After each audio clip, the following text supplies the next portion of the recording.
नमस्कार, news broadcast 24 देख रहे हैं आप और मैं हूं आपके साथ करण खुराना। लगता है पूर्व केंद्रीय मंत्री और बीजेपी के वरिष्ठ नेता चौधरी वीरेंद्र सिंह का बीजेपी से मन भर गया। कभी वो बीजेपी के खिलाफ मुखर होकर बयान देते हैं तो कभी अपनी राजनीतिक लड़ाई भूलकर कांग्रेस के वरिष्ठ नेता और पूर्व मुख्यमंत्री भूपेंद्र सिंह हुड्डा को गले लगा लेते हैं। इस बीच अब यमुनानगर पहुंचे चौधरी वीरेंद्र सिंह ने आगामी लोकसभा और विधानसभा चुनाव को लेकर बीजेपी को साफ शब्दों में चेता दिया। दरअसल बीजेपी में बड़े जाट नेता चौधरी वीरेंद्र सिंह ने कहा कि किसानों को डरा धमकाकर बीजेपी उनको खुश नहीं रख सकती, बल्कि किसानों को प्यार से खुश रखा जा सकता है।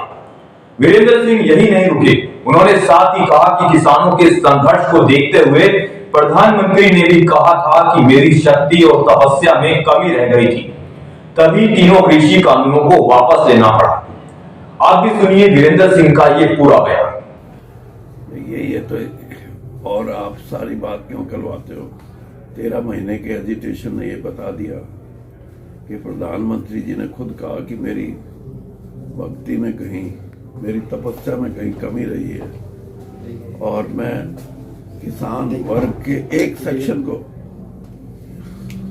ये नोट करने वाली बात है, वो ये नहीं कहते सारे किसान को मेरी बात समझ आई, एक सेक्शन को शायद मेरी बात समझ आई, इसलिए मैं वापस लेता हूँ अपना जो भी 3 लेजिस्लेशन आए थे।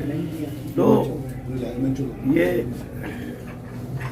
किसान की समस्या के प्रति जागरूक रहना, क्योंकि ये बिगेस्ट कॉन्स्टिट्यूंसी है, 100 में से 60 वोटें नहीं किए हैं, तो किसी भी पार्टी का ये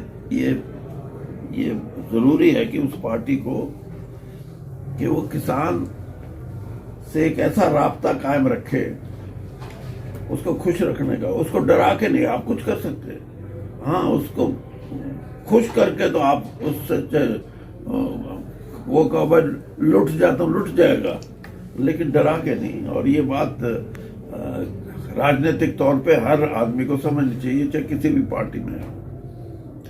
और मैं तो बिना पार्टी के मैं तो स्पष्ट रूप से इस आंदोलन में ये कहता रहा हूँ कि डायलॉग होना चाहिए, डायलॉग होना चाहिए। डायलॉग से ही सब कुछ निखार आ जाएगा, सभी बातें हो सकती हैं। लेकिन नहीं सुनी गई मेरी बात तो इतनी। लेकिन मैं फिर भी ये कहता हूँ कि बहुत कुछ चीजें हमारी सरकार ने, बीजेपी ने की हैं, लेकिन उनका क्रेडिट नहीं ले सके, और इसीलिए आपने ये सवाल कर दिया। तो सुना आपने किस तरह पूर्व केंद्रीय मंत्री चौधरी वीरेंद्र सिंह किसानों के मसले पर बीजेपी से नाखुश दिख रहे हैं। यही नहीं, बातों ही बातों में वीरेंद्र सिंह को अपनी पुरानी पार्टी कांग्रेस की भी याद आ गई, और उन्होंने कहा कि कांग्रेस पार्टी में नेताओं का सम्मान होता है। आप भी सुनिए उनका ये बयान। सर, आप बीजेपी में आए तो बात पूरी हो रही है, या जो आपका विजन था, जो आप चाहते थे कि देश के लिए, पब्लिक के लिए काम करें, किसानों के लिए काम करें? देखिए, ये तो सभी अपने अपने, हर पार्टी की अपनी फिलॉसफी है, और मैं तो 42 साल कांग्रेस में रहा हूँ, और उसी में रचा बड़ा हुआ, उसी सोच के साथ चला। बीजेपी में आने की बहुत कुछ अनेक कारण थे। बीजेपी की अपनी सोच है, कांग्रेस की अपनी है। बीजेपी एक कार्डर बेस्ड पार्टी है, कांग्रेस एक मूवमेंट है, वहां कोई आओ कोई जाओ, लेकिन वहां जो थोड़ा बहुत मजबूत होता है उसका सम्मान भी होता है।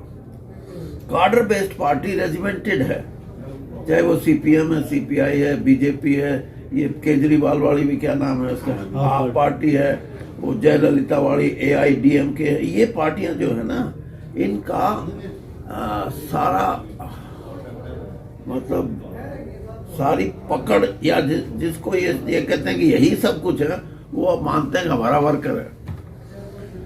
तो कांग्रेस में ऐसा नहीं है। तो ये भी ये शोध का विषय है ऐसा नहीं है।